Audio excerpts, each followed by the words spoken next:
In early December, as the first snowflakes began to fall, Margaret Wilson was planting the last of her bulbs in her home garden. Even at 65, gardening remained her emotional anchor. The memories of her 30 years as an emergency room nurse sometimes haunted her nightmares. In those moments, the scent of soil and the life force of plants would bring her back to reality. Her house, built in the 1980s, was known throughout the Worthington district for its well-maintained gardens. Come spring, tulips would bloom from the bulbs she was now planting. Since her husband Thomas's sudden death from a heart attack 10 years ago, this garden had become her reason for living. On weekends, neighbors would stop by during their walks, looking forward to Margaret's homemade apple pie. She should have been enjoying a peaceful retirement in this quiet suburban neighborhood of Columbus, Ohio. Grandma. Turning around, she saw her 5-year-old granddaughter Emily running toward her, waving her small hands. However, something felt wrong. Her usual energetic gait was missing. She seemed to be dragging her feet slightly.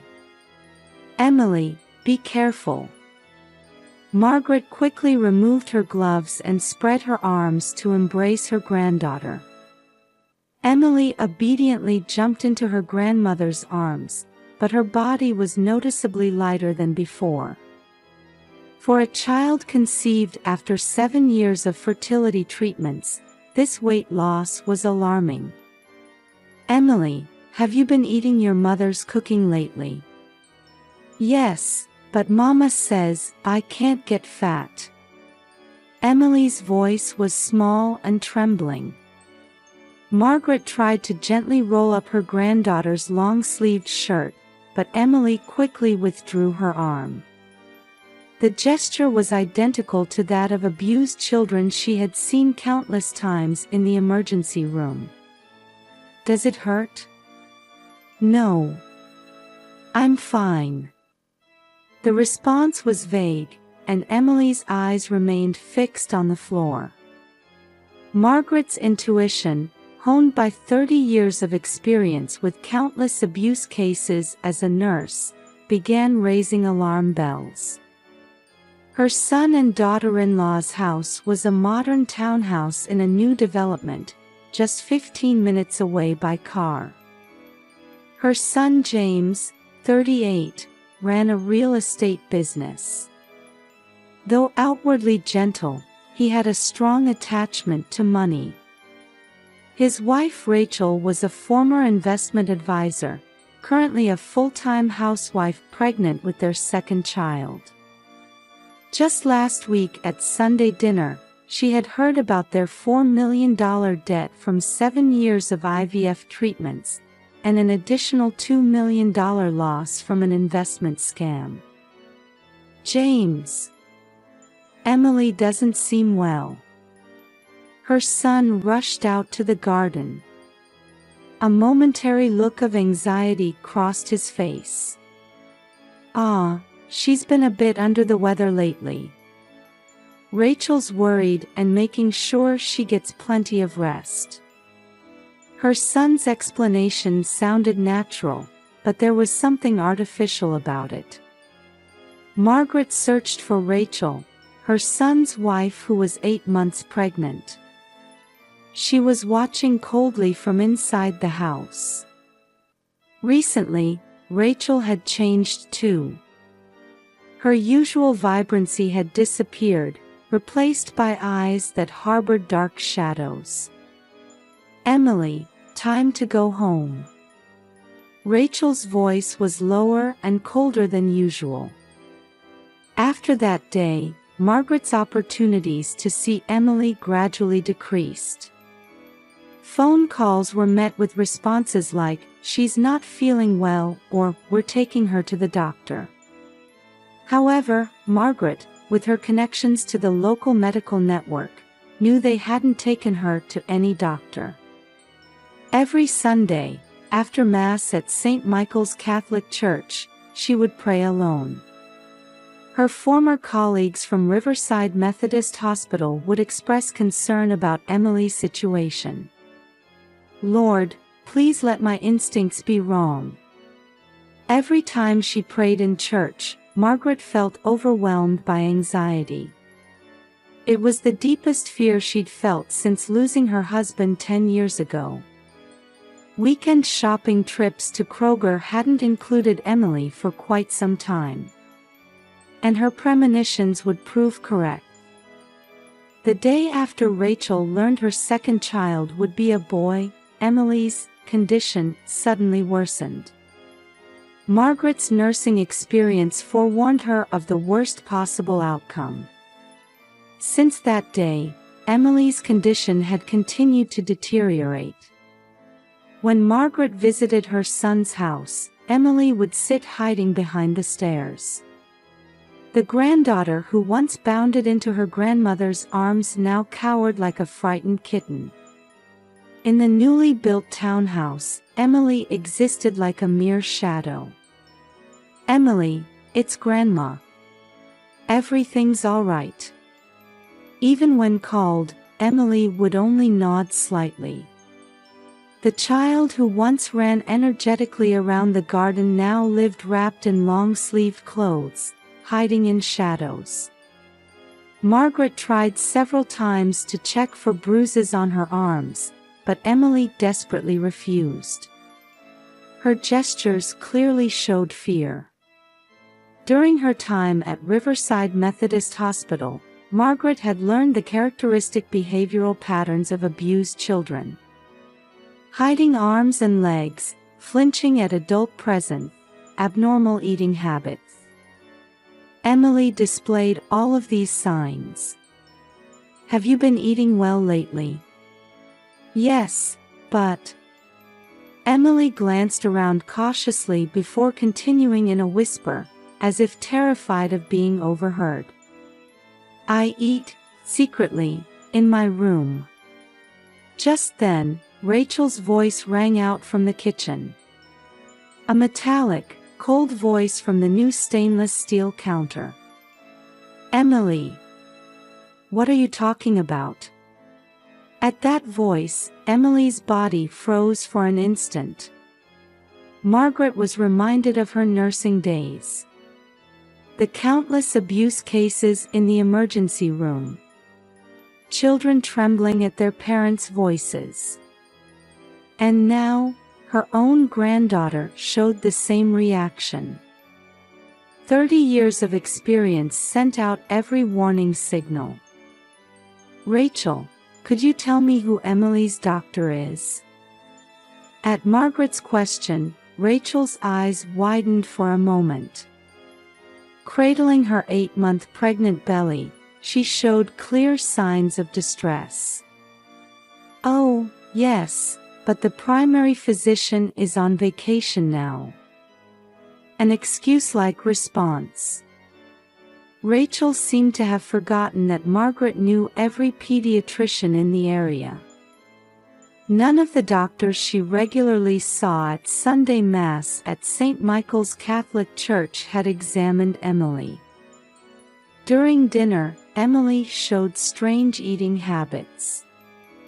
She wolfed down her food as if she might not be fed tomorrow. Yet her body was definitely getting thinner. The long-sleeved dress concealed her emaciated frame. "Mama and Papa say I should go to heaven."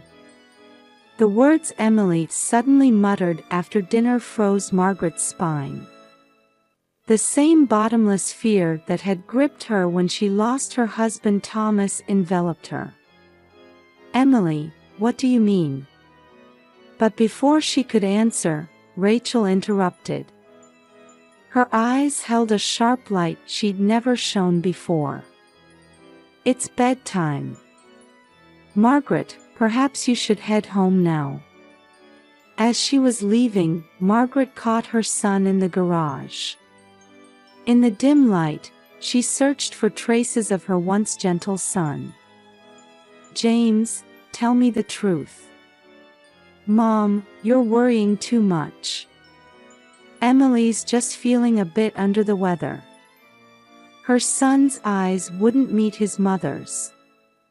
The pressure of $4 million in fertility treatment debt and $2 million in investment fraud losses had changed her son into a different person. After that, Margaret's opportunities to see Emily drastically decreased. Phone calls were met with responses like, "She's sleeping," or "She's getting tests."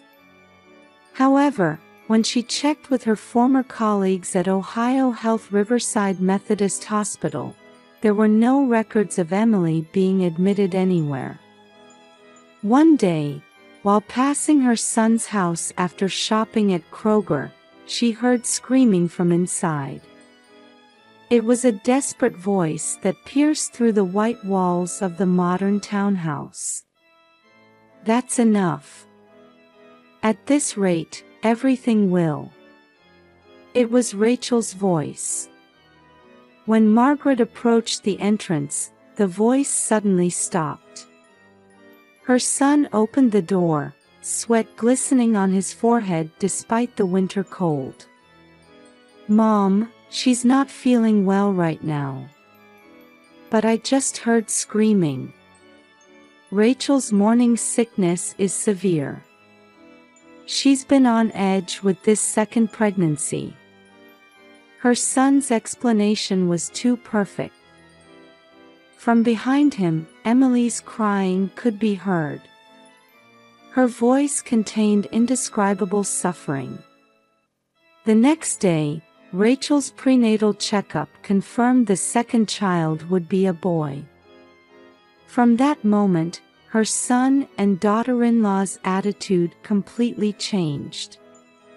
They claimed Emily's condition had rapidly deteriorated and, without showing any doctor's diagnosis, completely banned visits. "We found a serious genetic disease. There's a risk of infection, so we can't let you see her, Mom." As a medical professional, Margaret felt something was wrong with her son's explanation. What genetic disease could suddenly appear and pose an infection risk? And above all, why wouldn't they show the doctor's diagnosis? Her 30 years of nursing experience saw through all the lies. While praying in church, Margaret had made her decision. If things continued this way, something irreversible would happen. Her years of nursing experience told her so. The same bottomless anxiety that had engulfed her when she lost her husband wrapped around her. And her premonition would prove correct. One morning, with 2 weeks left until Rachel's due date, her son called. His voice on the other end of the receiver sounded hollow, as if coming from far away. "Mom, Emily has died." In that moment, Margaret's world stopped. Outside the window, Ohio's winter wind howled ominously. The 48 hours after hearing of Emily's death passed like a nightmare. Her son and daughter-in-law were rushing the funeral preparations with unusual haste. They said only family would attend. The cause was stated as acute organ failure due to severe infection, and the coffin was to remain strictly sealed. "The body is too damaged to show you, Mom." Margaret countered her son's words with her 30 years of nursing experience. If it was organ failure from infection, there needs to be a report to the health department.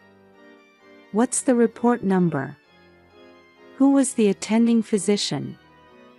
A moment of silence. Her son's face tensed. Everything's already been arranged.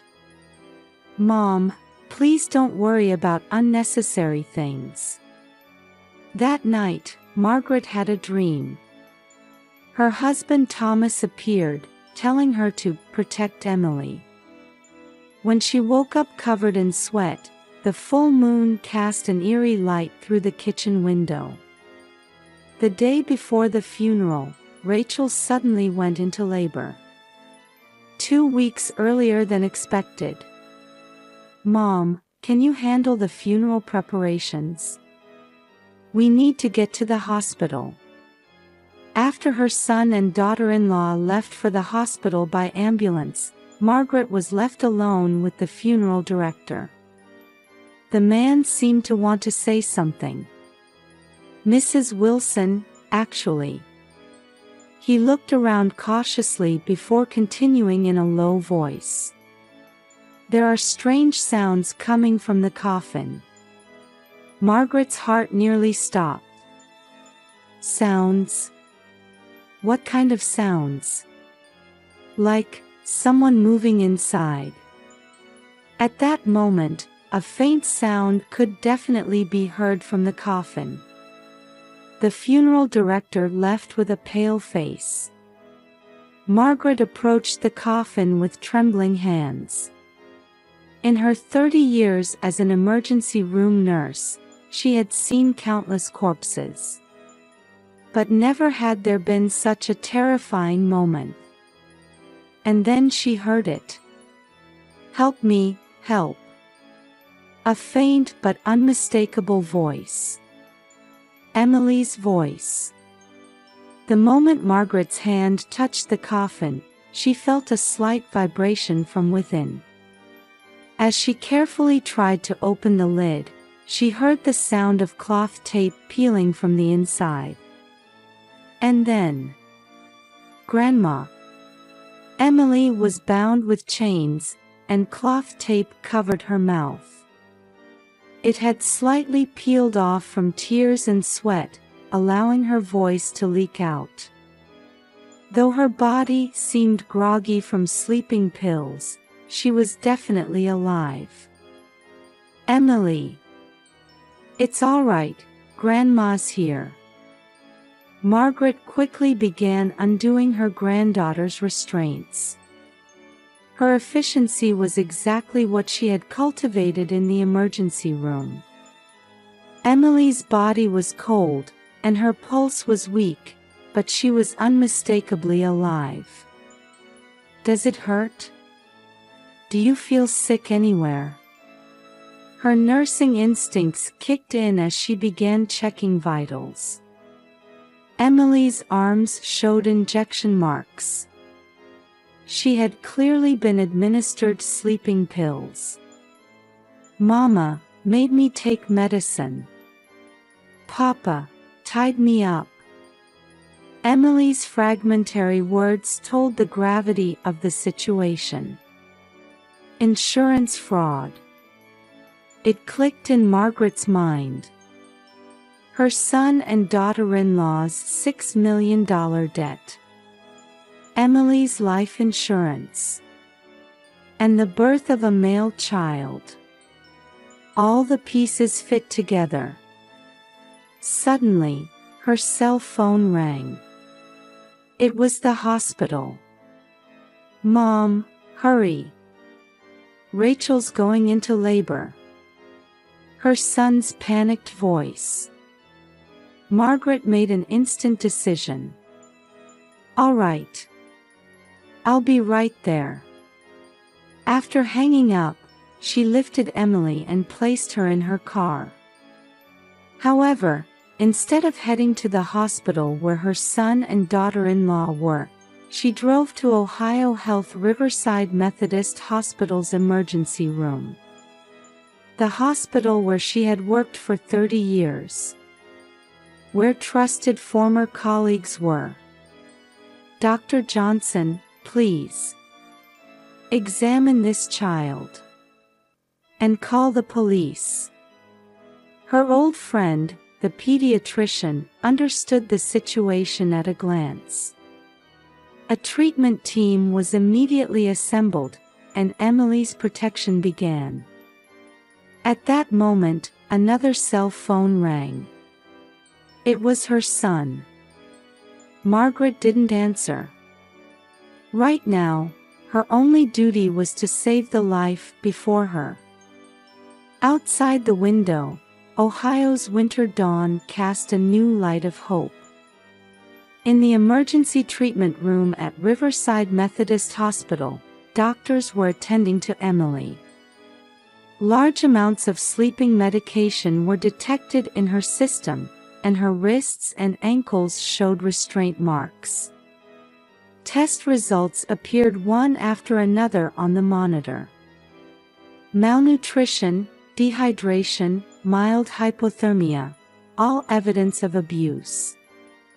In this hospital where she had worked for 30 years, Margaret now faced the greatest crisis of her life. The white walls and smell of disinfectant. What was once normal now carried an extraordinary tension. Vitals are stabilizing.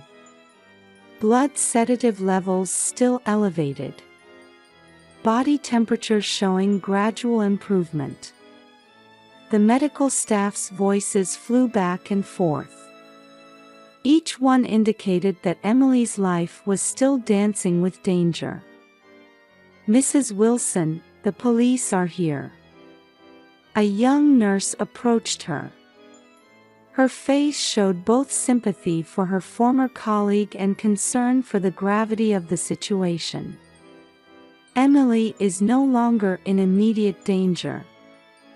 However, Dr. Johnson paused. He had been a trusted colleague and friend for 20 years. This is clearly attempted murder. The sedative dosage was near lethal. Furthermore, there's evidence of chronic abuse over the past few months, restraint marks on wrists and ankles, progressive malnutrition, bruising throughout the body. These are not accidental. Medical records flashed on the monitor. Emily's weight had dropped to 70% of normal over the past 2 months. Intentional starvation. And the drugs detected from the injection marks. Everything pointed to a premeditated crime. Just then, the hallway grew noisy. The sound of emergency transport sirens and hurried footsteps. "Mom! Why did you take Emily?" James burst in, his face contorted. Behind him, Rachel writhed in labor pain. Her white hospital gown was soaked with sweat. "Why? You're asking me why?" Margaret's voice was ice cold. The composure built over 30 years of nursing sustained her. $6 million in debt. Emily's $3 million life insurance policy. And the birth of your long-awaited son. Was it all according to plan? Trying to kill your own child by burying her alive. The blood drained from her son's face. Rachel screamed. Whether from labor pains or guilt was unclear. "No, that's not, we." At that moment, police officers entered the room. The sound of heavy boots echoed in the silent hospital room. "James Wilson, Rachel Wilson. You are under arrest for attempted murder, child abuse, and attempted insurance fraud." Rachel suddenly began screaming hysterically. "We had no choice. The fertility treatment debt, investment fraud, everything was crushing us.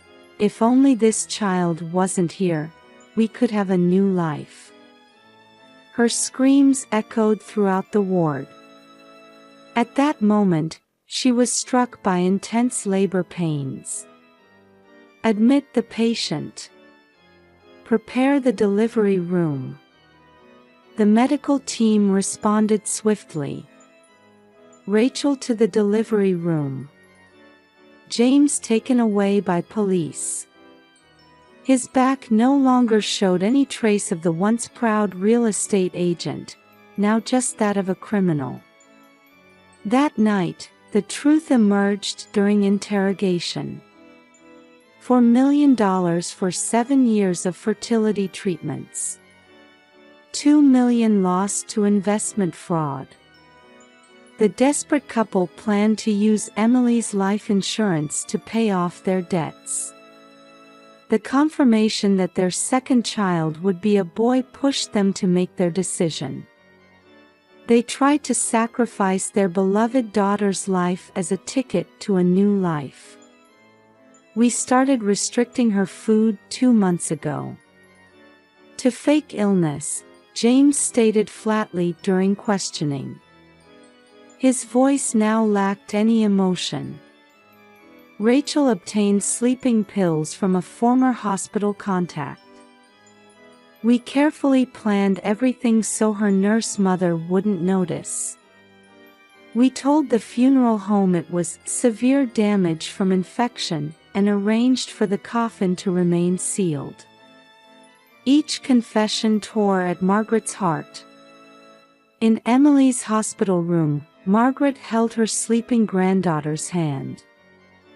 The regular beeping of monitors proved her certain life. The quiet drip of 4 fluids. The stable waveform of the ECG. All testified that her beloved granddaughter was truly alive. And in the adjacent delivery room, Rachel was giving birth to a boy under police surveillance. The birth of a new life and the collapse of a family. Opposing fates intersected within the White Hospital walls. Police officers with warrants quietly walked the corridors. Margaret gazed out the window. Dawn was approaching. 30 years of nursing experience had saved a life, and maternal instinct had prevented a family's destruction. But this wasn't the end, it was the beginning of a new battle. She didn't yet know what light awaited beyond the deep darkness. Only Emily's warm hand conveyed certain hope. 3 months after the incident, on a spring morning, tulips bloomed in Margaret's garden from the bulbs planted in winter. Emily was seriously planting seedlings in a small flower bed in one corner of the garden. "Grandma, is this okay?" Her voice showed signs of gradually returning vitality. After the incident, thanks to swift action by Child Protective Services, Margaret had gained custody of Emily. She was also granted custody of her newborn brother. "Yes, that's very good." Next to Emily, 3-month-old Thomas slept peacefully in his stroller. Her grandson, named after her late husband. Here was the shape of their new family. As details of the incident emerged, support from the local community grew. The St. Michael's Catholic Church community promised to fully support the raising of both children. "Mrs. Wilson, is there anything you need?" Neighbors regularly checked in. Former emergency room colleagues would come to help between their shifts. Meanwhile, her son and daughter-in-law's trial continued. They faced heavy sentences for insurance fraud, child abuse, and attempted murder. Particular attention focused on the cruelty of their plan as its details came to light. Gradually weakening her over 2 months, creating the pretext of serious illness. Then sedating her and placing her alive in a coffin. Margaret still trembles hearing the prosecutor's statement. A crime meticulously planned to avoid detection by a mother with medical knowledge. However, there was one flaw in their plan. Emily's strong will to live. The cloth tape gradually lost its adhesion from her tears and sweat. And when the sleeping medication began to wear off, a faint voice leaked out. If she hadn't heard that. Margaret dreaded to think about it. "Grandma, do we have to go to the doctor again?" Weekly counseling. Specialists say Emily's trauma care requires a long-term approach. Nights haunted by nightmares. Sudden panic attacks. However, slowly but surely, signs of recovery were becoming visible. Prompted by the incident, Margaret began working in child abuse prevention. She gives lectures to medical professionals at Riverside Methodist Hospital. 30 years of nursing experience and the experience of saving her own granddaughter. Her words, carrying such weight, moved many hearts. Tragedy is never someone else's problem.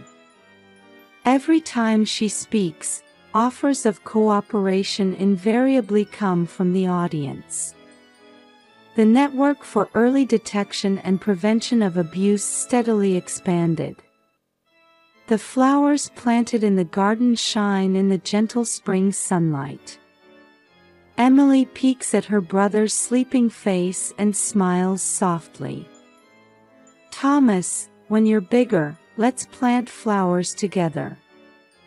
Those words warmed Margaret's heart.